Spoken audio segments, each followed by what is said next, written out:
At Forever Paws Animal Shelter, our mission is simple: place these valued animals in loving homes.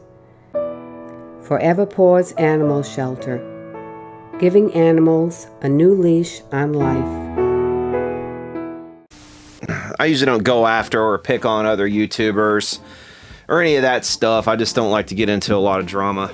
I mean, you guys might have a different perception of this channel, but in all honesty, I see a lot of things that I could rag on people for that I just completely dismiss. But this one kind of caught my attention. This video by Phillip McKnight. You know, there's been a couple of times in the past I think I've actually sided with Phil McKnight on certain little issues like interpersonal YouTube drama kind of issues. But you know, I saw this video, he got like 85,000 hits on this video he made where he unboxed a guitar from Sweetwater, okay? And Sweetwater usually does a phenomenal job. I mean, really the best in the business as far as if you want to order something online, they usually do a really great job. And I'm no shill for Sweetwater, honestly. They don't pay me to do anything. I don't do any reviews of their stuff. You know, they're not a sponsor of mine, put it that way.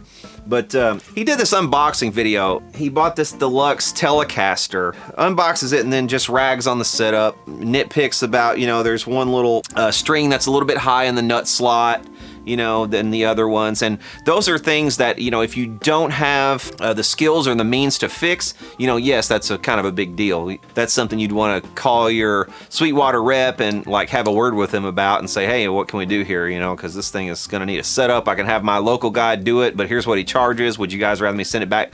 You know, the drill, the thing you usually do if you buy something online. Because a lot of times what they'll do is they'll give you an accommodation that's equal to what a local setup is going to cost. You know, so you can maybe get 50 bucks off or 30 bucks off or something like that. But you know, that's not something that he really needs help with, because you know, he's got a whole program where he sets up guitars and everything like that. So why would he need someone else to set it up?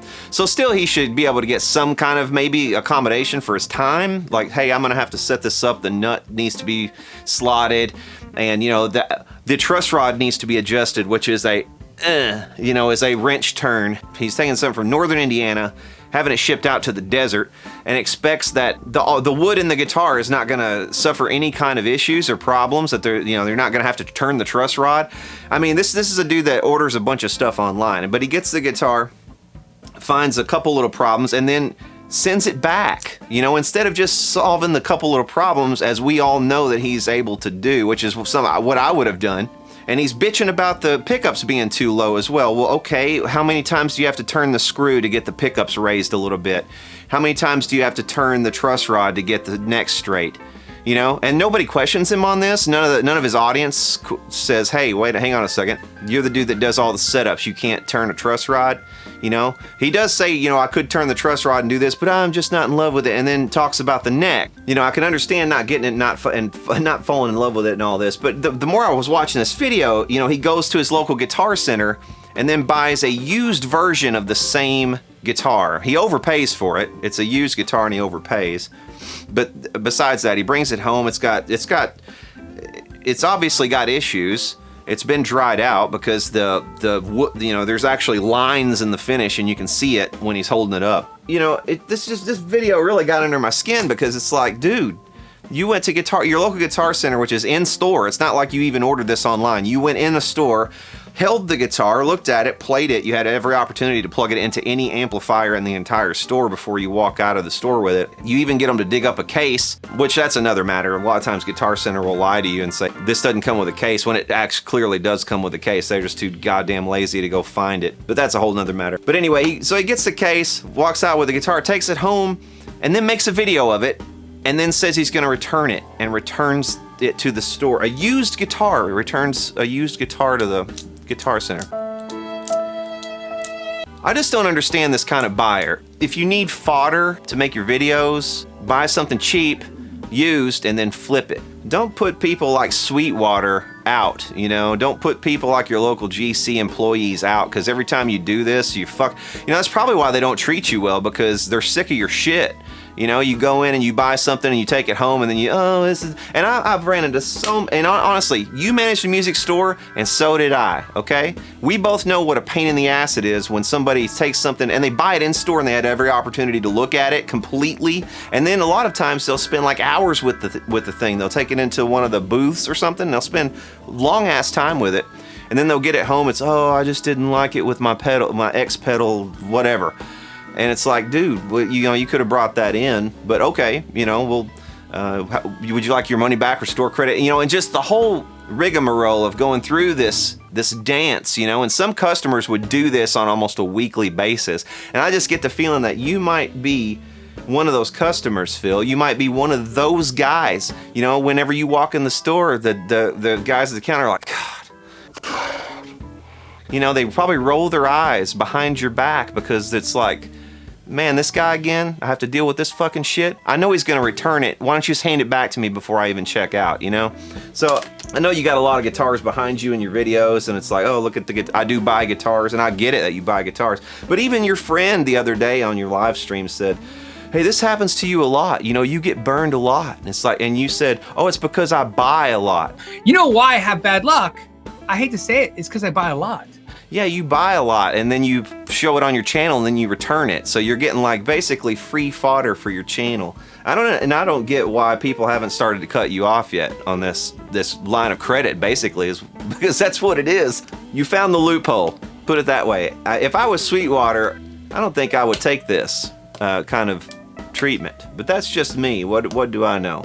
The Sweetwater thing's not as bad. You know, you buy something online, if it doesn't feel right, you know, I'm not into this, you know, I'm just gonna have to return it because I don't like it. But then to say, you know, it's because of the nut slot or something like that, and you even said, you know, well, Sweetwater, they have their inspection, but they don't, you know, they don't really set up the instruments, you know. But if it was that far out, like I said, you can usually call your rep, because I know you probably have a guy at Sweetwater that you deal with, and I'm sure he's probably getting sick of you by now. You know, every time you send something back, it's like, it costs money, man. This shipping stuff across the country is not cheap. So it has to get to you and then it has to get back. So it's like, that's kind of a big deal, and that shit adds up. You're destroying people's commissions as well. It's like you've got this lowly guy sitting there working his ass off trying to sell this stuff, and you know what it's like because you've been there. That's the frustrating part, is you know what it's like because you've been there before, where you've had somebody buy something and then probably return it for just really dubious reasons. And it smells bad. I know that sounds weird, right? It's like a cabinet. Who cares how it smells? And then you kind of expected that money, or that money's already kind of spent. You know, you've reordered even, and maybe in some cases, you know, that's why they have a restock fee in a lot of stores. But it's gotten so competitive now. You know, a lot of mom and pop shops can't even stop do the restock fee thing because it pisses people off, and then it drives those customers online as well. So they're between a rock and a hard place when they do this. And you're teaching an audience to do this as well. That's the worst part. You know, the 200,000 people or whoever it is that subscribe to your channel, you're teaching every one of them to do this on a regular basis. Like, to expect that they can return this stuff, oh, and it's fine because they allow it. You know, just because you can doesn't necessarily mean you should. If you have the skills to fix the guitar, fix the guitar. If you go into the store to buy a used guitar and you walk out and you take it home, it's your guitar. You have no justification for returning that guitar. You really don't. You had every opportunity to play that guitar in the store, and you know, you're screwing some teenage kid who's like, yeah, you know, I made a sale, I made a commission today, and then you return it and they don't get commission. You know, so you're getting their hopes up and just to dash them against the rocks, and you're teaching 200,000 people that it's okay to do the same thing just on a fucking whim. You know. So there's my rant for today. Just rubbed me the wrong way, because, you know, as somebody who's worked in a music store, managed a music store, in fact, it really rubs me the wrong way. And also, I'm a YouTuber as well, so it's like, you know, I see what's going on here. It's like, it's the free fodder. What video am I gonna make this week? Oh, I can make a video that would get tens of thousands of hits if I could just get a hold of that Fender. And then Sweetwater even apologized. They're like, oh, you know, okay, we'll get that return worked out, you know, putting a brave face on it. And there's been a couple times I've actually taken your side on some of these things. You know, don't think I'm just criticizing you needlessly here. And hey, if you think I'm worthy of criticism, you're more than welcome to criticize me as well. and we can talk about that. That's kind of all I wanted to say about that. Had to get it off my chest.